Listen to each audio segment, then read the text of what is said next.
আলাইকুম। যেখান থেকে আমার ভিডিও দেখছেন সকলকে আন্তরিক অভিনন্দন, শুভেচ্ছা ও ভালোবাসা।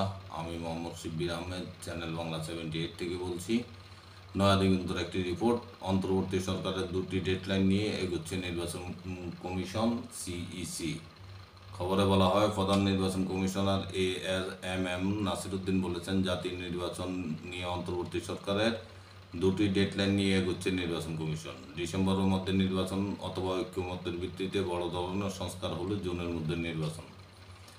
রোববার কক্সবাজার জেলায় ছবিসহ ভোটার তালিকা হালনাগাদ ও ত্রয়োদশ জাতীয় সংসদ নির্বাচন বিষয়ে অনুষ্ঠিত মত বিনিময় সভায় তিনি কথা বলেন। সিসি বলেন, নির্বাচন কমিশন সবাইকে নিয়ে একটি সুন্দর নির্বাচন উপহার দিতে চায়, যাতে এই নির্বাচন 91, 96 ও 2001 সালের নির্বাচনের মতো বিশ্বাসযোগ্য ও আন্তর্জাতিকভাবে গ্রহণযোগ্য হয়। এক্ষেত্রে সবার সম্পৃক্ততা ও সহযোগিতা প্রয়োজন।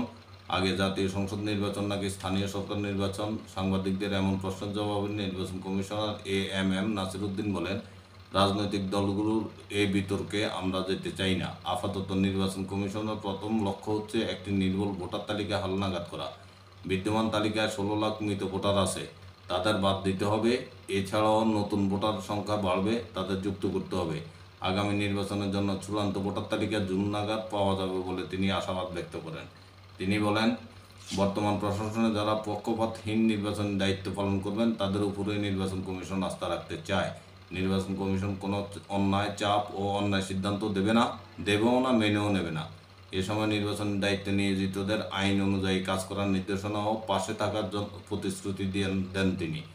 জেলা প্রশাসক মোহাম্মদ সালাউদ্দিনের সভাপতিত্বে সভায় কক্সবাজারের পুলিশ সুপার, চট্টগ্রাম অঞ্চলের আঞ্চলিক নির্বাচন কর্মকর্তা, কক্সবাজার স্থানীয় সরকার বিভাগের উপপরিচালক, অতিরিক্ত জেলা প্রশাসকগণ ও জেলা নির্বাচন কর্মকর্তা উপস্থিত ছিলেন। এই ছিল প্রধান নির্বাচন কমিশনারের বক্তব্য। ভালো থাকবেন। আল্লাহ হাফেজ।